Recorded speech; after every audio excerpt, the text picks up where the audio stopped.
Imaginez un dieu de 150 mètres de haut descendant sur Terre juste pour vous dire que vous êtes insignifiant, comme votre ex, mais avec une voix de tonnerre cosmique.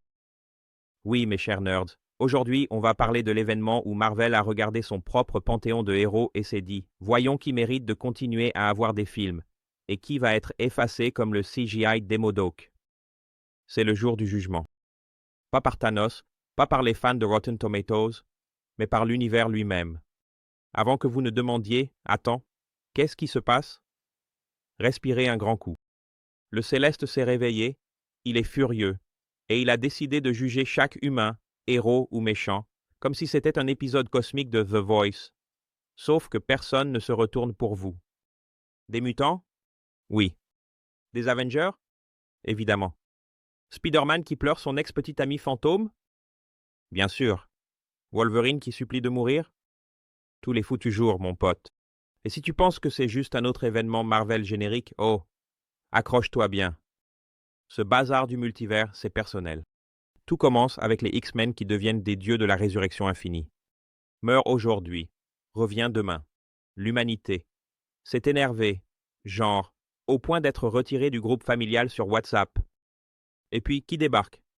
Le prince suprême de l'émo chez Marvel, Druig.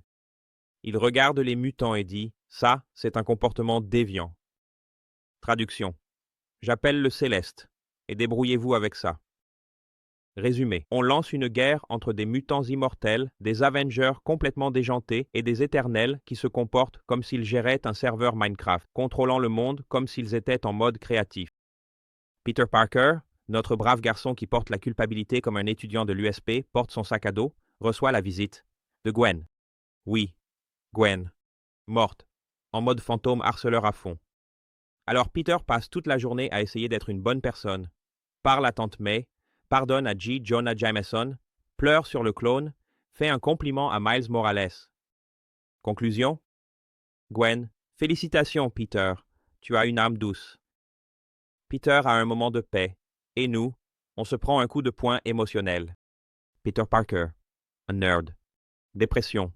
9000. Logan se détendait dans le froid, en train de chasser, quand son passé a décidé de sortir de la tombe pour une intervention surprise.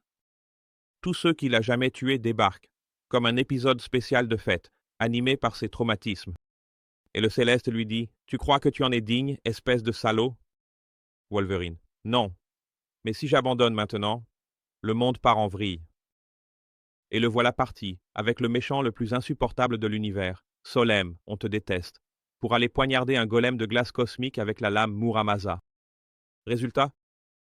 Hurlements dramatiques à l'horizon, régénération partielle et approbation divine. Oui. Ce type a réussi l'épreuve tout en étant un réservoir ambulant de traumatisme avec des griffes. Tous les héros ne sont pas sauvés. Tous les méchants ne sont pas condamnés. Le jugement chez Marvel ne repose pas sur la puissance. Il s'agit d'intention, de choix et de drame. Assez de drame pour engendrer 17 séries dérivées et une édition lenticulaire. Certains méchants obtiennent leur rédemption. Certains héros se font démolir. Et toi, le fan, tu te demandes, si même Magneto peut être jugé digne, qu'est-ce que cela dit de la méritocratie dans l'univers Marvel? Est-ce que je réussirai ce jugement cosmique? Pourquoi j'achète encore tous ces numéros alors que j'ai à peine de quoi payer mon loyer? Marvel a en gros transformé cet événement en une thérapie de groupe à l'échelle planétaire. A pris chaque personnage, l'a pointé du doigt et lui a dit « Prouve que tu mérites d'exister. » Et tu sais ce qui fait peur? On en avait besoin, de voir des héros remettre en question leur propre moralité, de voir des méchants avec plus de profondeur qu'un politicien en période électorale. Parce qu'au final, Judgment Day ne parle pas de destruction, mais de choix, de culpabilité, de rédemption. Maintenant, la question inévitable. Si un Céleste te jugeait aujourd'hui, est-ce que tu passerais ou tu serais éliminé dès le premier épisode? Laisse un commentaire. Dis-moi qui, selon toi, aurait dû être jugé indigne, et qui a été jugé à tort. Et si tu penses que Tony Stark aurait réussi? Spoiler, il est mort, mais son ego, lui, survit. Si tu as aimé la vidéo, clique sur le bouton like avant qu'un Céleste ne te surprenne à ne rien faire de productif.